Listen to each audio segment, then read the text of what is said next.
सुनिए स्टॉप, सुनिए ना, सुनिए तो क्या होगा, भाषण ना होगा ऐसे ज्यादा। 2 अक्टूबर है तो क्या होगा, ज्यादा से ज्यादा भाषण होगा, है कि नहीं, है ना। क्या होगा, ज्यादा से ज्यादा भाषण, तो भाषण सुन के क्या होगा, इन लोगों के तो रेगुलर भाषण देना है 45 मिनट, है कि नहीं, 1 घंटा 2 घंटा रेगुलर भाषण होता है। तो देखिए सबसे पहले कुछ भी चीज स्टार्ट करने से पहले, अगर आज हम लोग जान रहे हैं, सभी को पता है सर, अभी सब कुछ एक्सप्लेन किए कि आज 2 महापुरुषों का जन्मदिन है। सर्वप्रथम महात्मा गांधी, जिनका जन्म 2 अक्टूबर 1869 ईस्वी को गुजरात के पोरबंदर नामक गांव में हुआ था, ठीक है। नंबर 2 मतलब किनका जन्मदिन है, लाल बहादुर शास्त्री का। इनका जन्म कब हुआ था, 2 अक्टूबर 1904 ईस्वी को। कहाँ पे, मुगल सराय में। कहाँ पे, मुगल सराय में। देखिए यही तो गलती है, ध्यान से सुनिए। अगर हम बोल रहे कहाँ पे, तो फट से बोलिए कि मुगल सराय में, ठीक है ना। सब हम ही कहेंगे तो नींद ताइबे करेगा, फिक्स है, एकदम फिक्स है कि नींद आएगा ही आएगा। चलिए, तो अभी तक आपको पता होगा कि जो हमारा देश था, ठीक है, वो तो जो यूरोप वाले जितने भी थे, मतलब जितने भी अंग्रेज थे, उन लोग तो मतलब देश पे शोषण कर रहा था। इसके लिए जो सबसे पहला आंदोलन चला था 1857 की क्रांति, ठीक है। उस समय मतलब महात्मा गांधी और इनका ही कहानी अभी बताने वाले हैं, लेकिन उतना हम कहानी में नहीं जाएंगे, हम कुछ सामाजिक बातें करेंगे, ठीक है, क्योंकि कहानी सब प्रदीप सर एक्सप्लेन कर चुके हैं। अब देखिए नंबर 1 में कि यहाँ पे नेता 2 प्रकार के आए हमारे देश में। नंबर 1 नेता जो कि गरम दल कहलाते थे। कौन सा दल, गरम दल। नंबर 2 नरम दल। गरम दल और नरम दल। गरम दल मीन्स होता था कि तू हमरा 1 झापड़ मारेगा तो हम 10 झापड़ मारेंगे, समझ में आ गया। जैसे महात्मा गांधी का जन्म 2 अक्टूबर 1869 ईस्वी को हुआ था, लेकिन पहला क्रांति 1857 में शुरू हुआ था।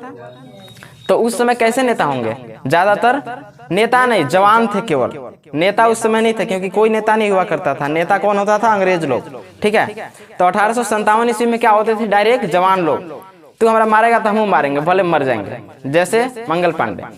1857 की क्रांति हुआ। अब देश के कुछ लोग जो है उठे कि नहीं हम आजाद कर ही लेंगे। जैसे नहीं होता है कि मान लो कि बहुत ज्यादा गलत हो रहा है और उसमें पूरा बात से मत समझाओ, जाकर तुरंत लाठी चार्ज कर दो बैटरी लगा कर, ठीक है।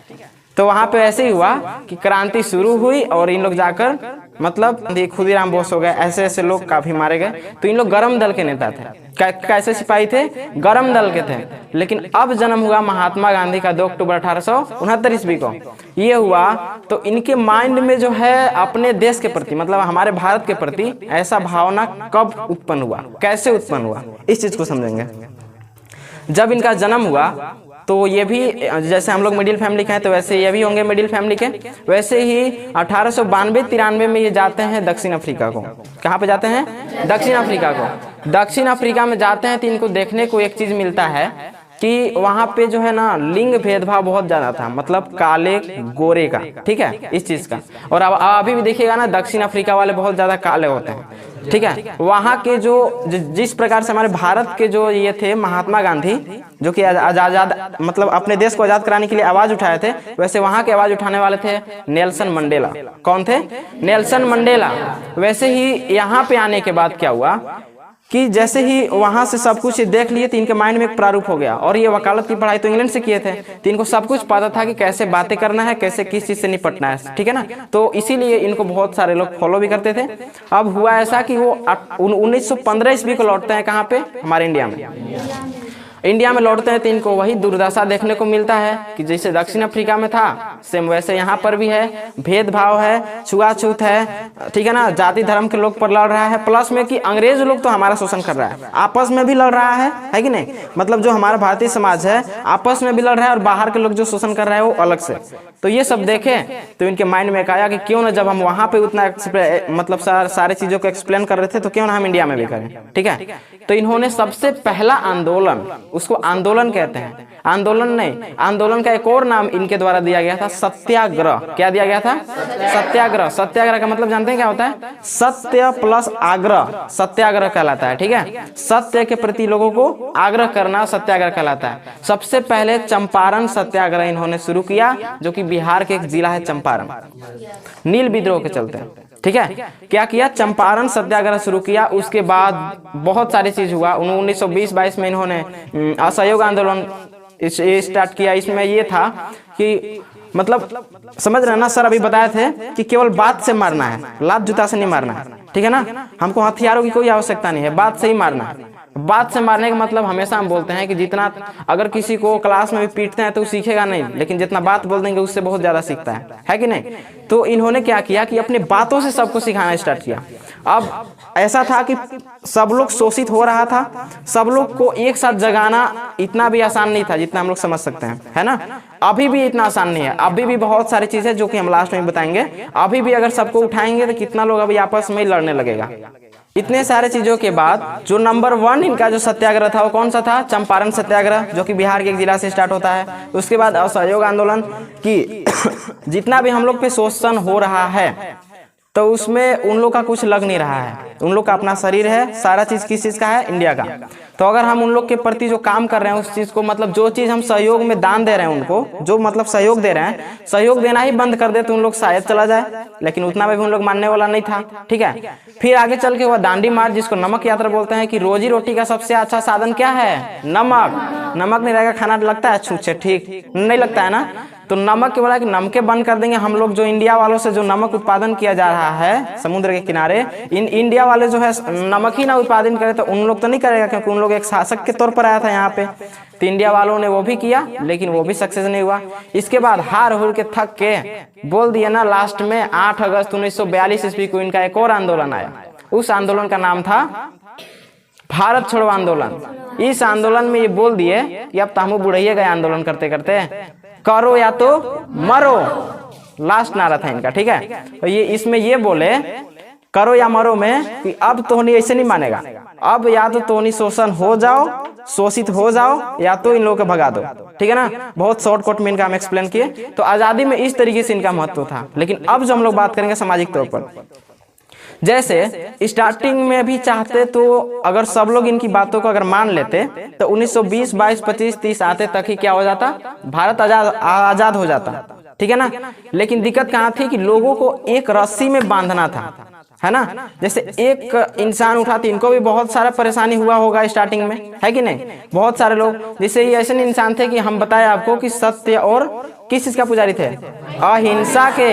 एक थापड़ कोई मारा तो लो भाई एकरो में मार लो, ऐसा सिस्टम था। लेकिन अभी ऐसा है क्या? नहीं। अभी क्या है? तू हमरा एक लाठी मारेगा, हम भी तुमको एक लाठी मारेंगे। अभी ऐसा वाला दौर चल रहा है ना? तो महात्मा गांधी के रास्ते पर तो हम लोग फॉलो नहीं कर रहे हैं। ठीक है सर, आप अपना फोन निकालिए और एक व्हाट्सएप में फोटो सेंड किया, उसको लाइए।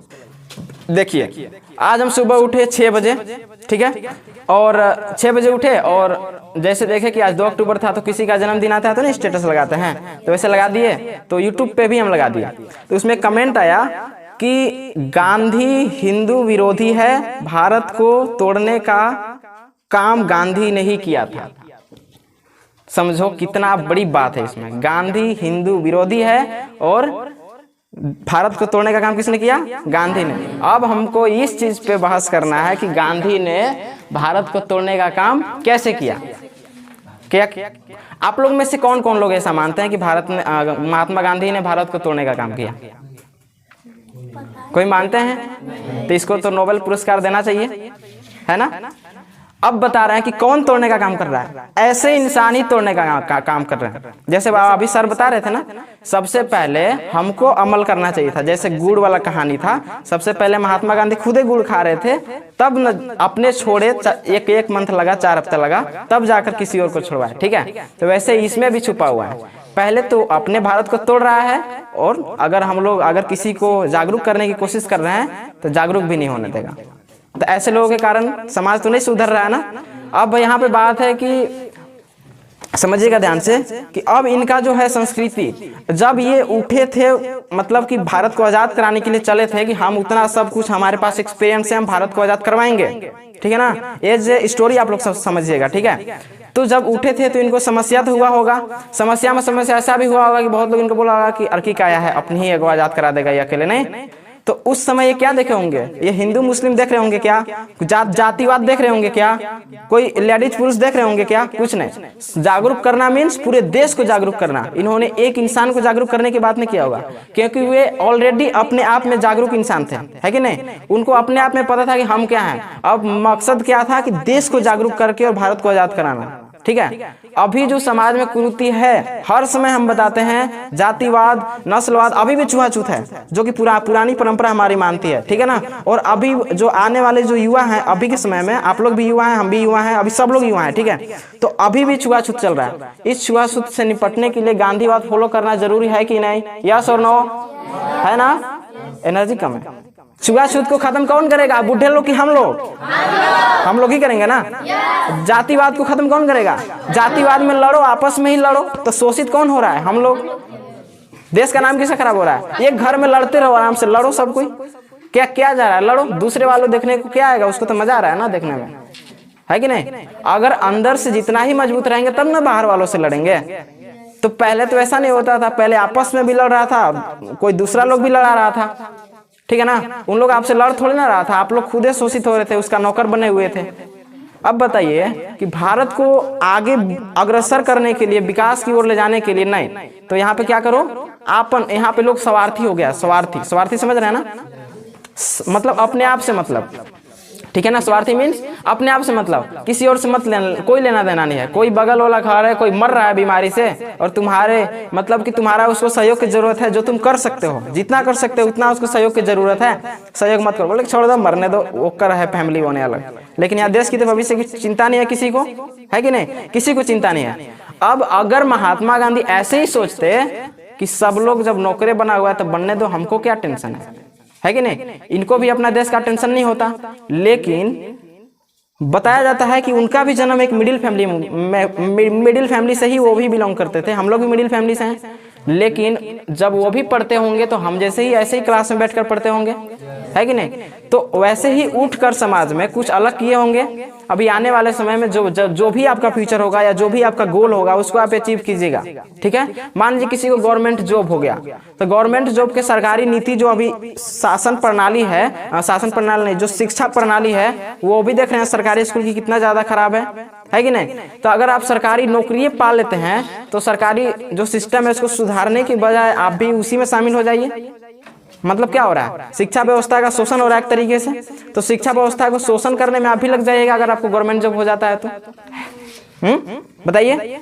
तो इस चीज से छुटकारा पाने के लिए, जैसे अभी आप क्लास में पढ़ रहे हैं, तो अभी से उसको जागरूक करने की कोशिश कीजिए कि शिक्षा व्यवस्था में क्या होनी चाहिए, सुधार होनी चाहिए, ताकि कोई भी अनपढ़ न रहे। आखिर समझिए, जातिवाद, धर्मवाद, छुआछूत कौन मानता है, जो कौन लोग मानता है, जो अशिक्षित है, जो मतलब कि किसी को भी ऊंचा नीचा दिखाने का यहाँ पे ये नहीं है। और प्लस में ये भी बताया जाता है कि जितना भी अभी भी कुछ ऐसी चीज है जिसको हम लोग क्या करते हैं, अंग्रेजों का ही नीति अभी भी हम लोग फॉलो करते हैं कि नहीं। गांधी जी का हम लोग आज ये कर रहे थे, भाषण दे रहे थे, लेकिन ये चीज पे बहुत ज्यादा फोकस, क्योंकि यही एक असली मौका है जिसमें हम भी आप लोग की कुछ चीज बता सकेंगे, सर भी बता सकेंगे, आप लोग भी अपने बातों को यहाँ पर रख सकते हैं। क्लास में तो स्टडी होना ही है, ठीक है।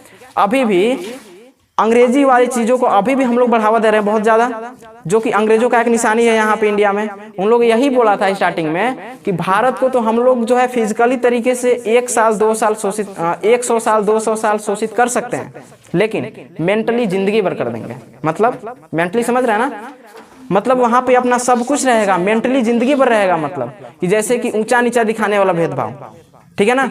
मानते हैं प्रारंभ में नहीं हुआ होगा, जब इंसान का जन्म हुआ होगा, जिससे आदि मानव फिर बड़ा होगा, विकास किया, बहुत सारे युग भी आए, है कि नहीं, बहुत सारे युग भी आए। तो उस युग में उतना ज्यादा शोषण नहीं होता था। लेकिन ये सब परंपरा आया कहाँ से, अंग्रेजों ने दिया, जो बहुत सारे राजाओं ने आया हमारे देश पे, जैसे मुगल साम्राज्य पढ़ते हैं, है कि नहीं, चंद्रगुप्त मौर्य पढ़ते हैं, बहुत सारे कहानी हम लोग पढ़ते हैं हिस्ट्री में। तो उन सब ने क्या किया कि यहाँ पे एक स्ट्रक्चर बना दिया कि ये ऊंचा है, ये राजा है, ये नौकर है, ये ये वो ये ऐसा कुछ, ठीक है। अब समझिए यहाँ पे इसी चीजों के प्रति हमारा भारत क्या है, जकड़ा पड़ा है। गुलामी की जंजीरों से नहीं जकड़ा पड़ा है, अपने अंदर की कुरीति है ना, उससे जकड़ा पड़ा है। अब बताइए कि अब क्या होगा इस भारत का। लेकिन समझिए कितना अफसोस होता है कि आप वही समाज के एक अंग हैं, है कि नहीं, और वही समाज से उठे हुए महापुरुषों के जीवनी के बारे में हम लोग जानते हैं, लेकिन उसी समाज को हम लोग बिगाड़ने का काम कर रहे हैं, जहां तक कुछ सुधार नहीं हो रहा है। कुछ हो रहा है क्या? आज से जो 5 साल पहले था सेम परंपरा चल रहा है कि नहीं? अगर सुधारने का काम होता तो क्या 1 साल 2 साल 10 साल में भी सुधर सकता था, लेकिन ऐसा क्या सुधरा है? कोई एक सुधार का हमको नाम बता दीजिए। धर्म के नाम पे, जातिवाद के नाम पे, छुआछूत के नाम पे कोई एक चीज सुधरा है तो हमको बता दीजिए। रोड सड़क बनने की बात नहीं है, ठीक है, नहीं सुधरा। तो इसके पीछे का रीजन कौन लोग हो सकता है? खुद हम लोग हो सकते हैं। इसका जिम्मेवार कौन है? हम लोग, क्योंकि हम लोग को ही आवाज उठाना है। आवाज उठाइएगा, लोगों को आवाज उठाना मीन्स क्या? ज्यादा से ज्यादा शिक्षित होना। आवाज उठाने में क्या कि अलाउंस कर दो, माइक लगा के, चोंगा लगा के सब जगह कि ये करो वो करो, ये मतलब ये जागरूक करना नहीं हुआ। जागरूक करना मीन्स पढ़ाई से ही सब लोग जागरूक होता है। इसीलिए बताया जाता है कि पढ़ाई एक ऐसी शेरनी का दूध है ना, जहाँ पे हर चीज पे आपको काम आएगा, हर जगह पर आपको काम आएगा उसका पढ़ाई का, ठीक है। इसीलिए कुछ लोग पढ़ाई के मजाक ले लेते हैं। आज काफी लोग सुबह भी बोल रहे थे हमको कि क्या होगा, ज्यादा से ज्यादा भाषण होगा, भाषण सुन के आना है होगा। तो बताइए कि a+b का होल स्क्वायर पढ़ के आप क्या कर लीजिएगा, जब भी सब चीज पता नहीं रहेगा तो बात है कि नहीं। तो ये सब चीज कब समझिएगा मुझे पता नहीं है, लेकिन हमारा जो प्रयास रहेगा समाज को जागरूक करना, आपको जागरूक करना, आपको काम है समाज को जागरूक करना। आप अपने घर वालों को जागरूक करते हैं तो वैसे करके अगर यहाँ पे 100 लोग इकट्ठे हो रहे हैं तो 100 घर जागरूक हो गया एक तरीके से, ठीक है। कहाँ गलत है हर एक स्टेप पे समझिए ना। एक कदम चलते हैं तो नहीं सोचते हैं कि कहाँ पे पत्थर होगा, मतलब पत्थर तो नहीं है रास्ते में कि ठेस लगेगा तो गिर जाएंगे। तो क्या एक तरीके से ये सब पत्थर है, क्या है? पत्थर। इंडिया को विकास होने से सब भटका रहा है, नीचे से गिरा रहा है। तो इस चीज से आपको क्या करना है? बचना है, प्लस में लोगों को बचाना भी है, ठीक है।